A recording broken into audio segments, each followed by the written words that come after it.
Like a lot of people, I watch my fair share of isekai series, but I have not seen an isekai series done like this before. Now, I'm not talking about how this main character dies, because that's like in almost every single isekai series nowadays. But homegirl here is a doctor, and unfortunately this doctor is on a plane that is about to crash. One of the craziest thing that starts off is her saying that she wanted to live a life of no regrets this time around. That means she's already died beforehand to begin with. Then we go through the opening animation and it shows her as like this blonde haired, blue-eyed woman. So it was correct for me to assume, like a lot of other people, that she's a doctor who's gonna get isekai to another world. At least that's what we thought beforehand. Now, as I just said, it's logical to believe that homegirl here dies in that plane crash and then gets isekai to another world. You do only get one chance at life, but she says this time she wants to live earnestly, and they catch her when she says that. Like, she's letting it slip, like she's obviously died beforehand.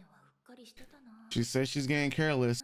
See, she's even talking about love, but here, yeah, there's the grand reveal. Like, in her past life she wasn't loved back, but here she is with blonde hair but being strung up like in the witch trials. Now, I need to say one thing interesting, that the name of the series is called Dr. Elise. Here she is in the past being called Dr. Elise, but her name in the present right now isn't Dr. Elise, it's Aoi. It's safe to assume that her knowledge of the previous world is what drove her to save more lives in this world, especially because she was executed for being, I don't know if it was like a villainous role or if she was, you know, plagued by troubles or set up or anything like that. Like, they don't explain that in episode 1, but I do like the fact that she spent this entire lifehood trying to save as many lives as possible, and they really drive that through for this first episode. So now we're back at the plane crash, and most likely after she dies from this crash, she'll be reincarnated. At least that's what I thought was gonna happen. And as we know, when people say that, they get reincarnated. But something surprising happened. Yeah, she's still alive.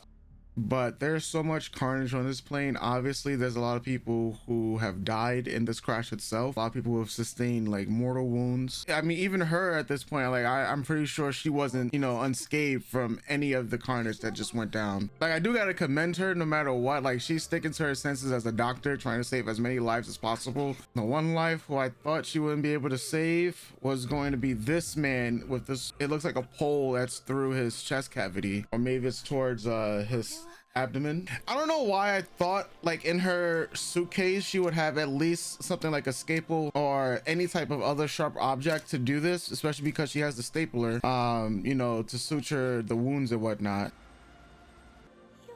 It was at this point when I like realized that, holy crap, bro. Yeah, I figured she was wounded, but Jesus, the fact that she was able to save as many people as possible while having this much, most likely like internal damage done to her from the plane crash, like, that's one way to go out. Like, she saved as many people as possible, and if she was gonna die, I'm glad it wasn't by truck-kun. Sadly, it had to happen in some sort of tragedy like this. Now she seems to be back in her previous world during her first life. So you guys see what I mean by this isekai isn't like all the other ones? Like, I don't know whether we classify this as like a reverse isekai, or is it more so of a regression, like these regression type of series and whatnot. But at the end of the day, it looks more obvious that the experiences that she gained during her second life, she's returned to her first life to make amends for it, especially now that she has the medical knowledge from the modern world. The more interesting thing is to see how she's going to apply that to save more people during this first life, because she's getting a redo at her first life essentially. So is it really an isekai series at the end of the day? Well, only one way to find out, and that's to watch episode 2.